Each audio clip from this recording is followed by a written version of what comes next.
बिस्मिल्लाहिर्रहमानिर्रहीम। Iran Gaza जंग बंदी के बाद हमास रहनुमा इस्माइल हानिया के कत्ल का बदला नहीं लेगा। अमरीकी सदर जो बाइडन ने उम्मीद जाहिर कर दी है। जो बाइडन ने कहा है कि जंग बंदी से मुतल्लिक मुज़ाकरात मुश्किल होते जा रहे हैं, ताहम वो इससे दस्तबरदार नहीं होंगे। तो इसराइली मीडिया के मुताबिक ईरानी हुकूमत मगरबी ममालिक और अमरीका के साथ डायलॉग में मसरूफ़ है कि इंतकामी कार्रवाई किस नौइयत की हो। याद रहे, एक तरफ अमरीकी वज़ीर ख़ारजा एंटनी ब्लिंकन कशीदगी कम करने की कोशिशों में मसरूफ़ हैं कि कुछ ना हो, और दूसरी तरफ एंटनी ब्लिंकन ने इसराइल को $20 अरब का असला फ़रोख्त करने की मंजूरी दे दी है। तो अमरीका इसराइल को 50 ज़्यादा F-15 जो फाइटर जेट तैयारे, मिसाइल्स, टैंक्स और दीगर फौजी साजो सामान फ़रोख्त करेगा।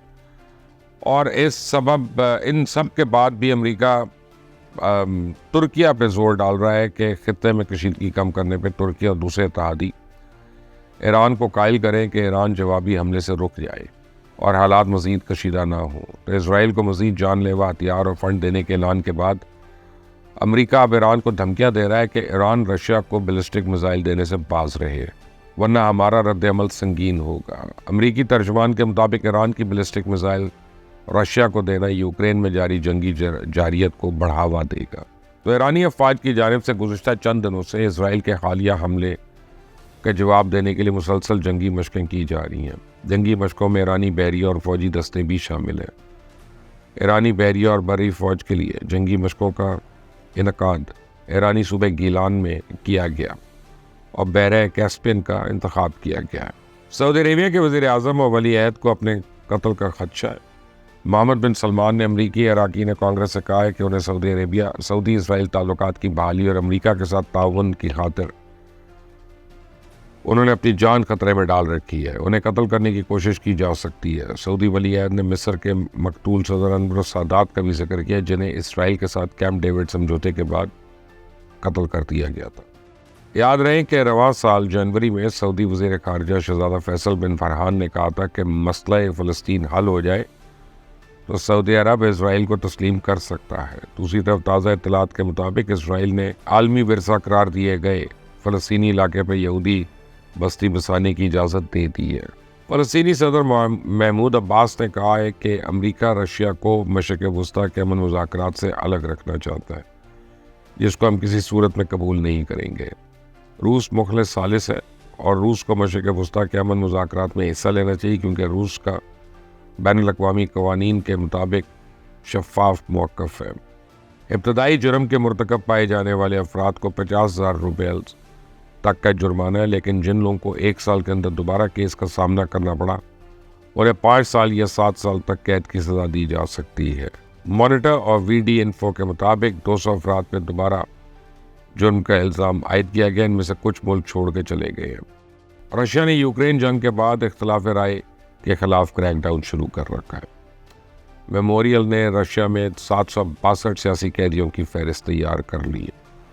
तो रशिया में इस वक्त हालात सही नहीं है।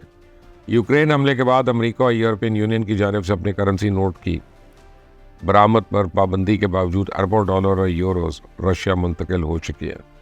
मार्च 2022 से अब तक तकरीबन $2.3 बिलियन और यूरोज के करेंसी नोट रशिया भेजे जा चुके हैं।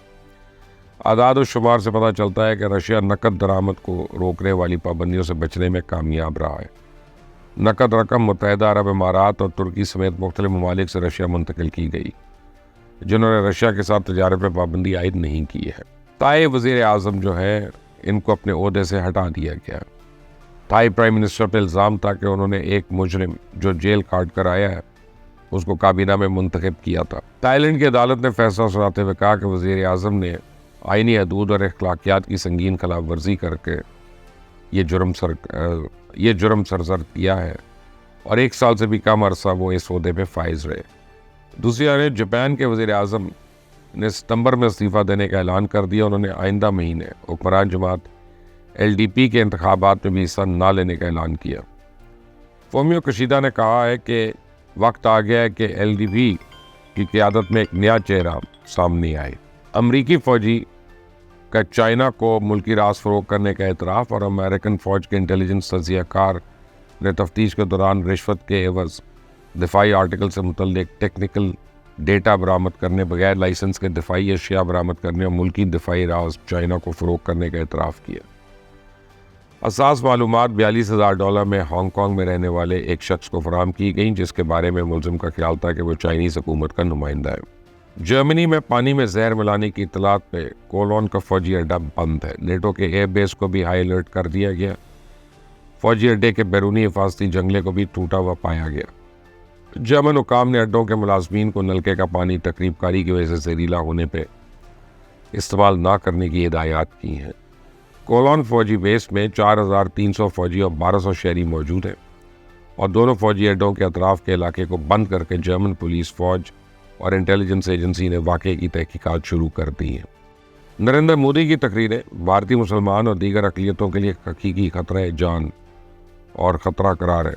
ہیومن رائٹس واچ نے کہا کہ مودی نے انتخابی مہم کے دوران 100 سے زیادہ تقاریر میں مسلمان اور دیگر اقلیتوں کو نفرت انگیزی کا نشانہ بنایا۔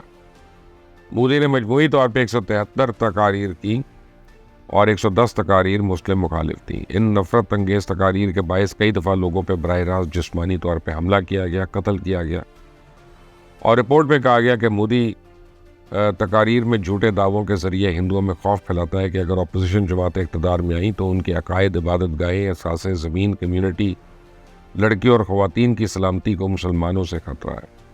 مزید برآں مسلمان درانداز ہیں اور دعویٰ کیا کہ مسلمانوں کے بچے زیادہ ہوتے ہیں اور 80% ہندو بھارت کی اقلیت بن جائیں گے۔ پاکستان کی یوم آزادی کے موقع پر رشین پریزیڈنٹ پیوٹن اور وزیر اعظم کو مبارکباد انہوں نے دی، اور رشین صدر نے کہا کہ پاکستان اور رشیا کے درمیان دوستانہ تعلقات استوار ہیں۔ عوام کے مفاد اور عالمی سلامتی کے لیے ہماری تعمیری تعلقات مزید فروغ پائیں گے۔ UAE نے بھی پاکستان کو یوم آزادی کے موقع پر برج خلیفہ کو پاکستانی سبز پرچم سے رنگ دیا۔ کونسل جنرل امارات کراچی کا کہنا تھا کہ پاکستان اور UAE کے مابین 6 دہائیوں سے برادرانہ تعلقات ہیں۔ دونوں ممالک کی دوستی تا حیات برقرار رہے گی۔ گوگل نے اپنے روایتی انداز میں ڈوڈل تبدیل کر دیا اور پاکستان کو یوم آزادی کی مبارکباد پیش کی، جبکہ فیفا نے سوشل میڈیا اکاؤنٹ پہ پاکستانی فٹ بال کھلاڑیوں کی تصویریں شیئر کرتے ہوئے اردو میں لکھا کہ 77 سالہ آزادی کے جشن، پاکستان کو یوم آزادی مبارک۔ مزید خبریں آتی ہیں تو میں آپ کے ساتھ شیئر کروں گا۔ اس چینل کو سبسکرائب کرنا مت بھولیے گا، بیل آئیکن کو پریس کریے گا تاکہ اپڈیٹس آپ کو خود بخود ملتی رہیں۔ انٹل دی نیکسٹ ٹائم، اللہ حافظ۔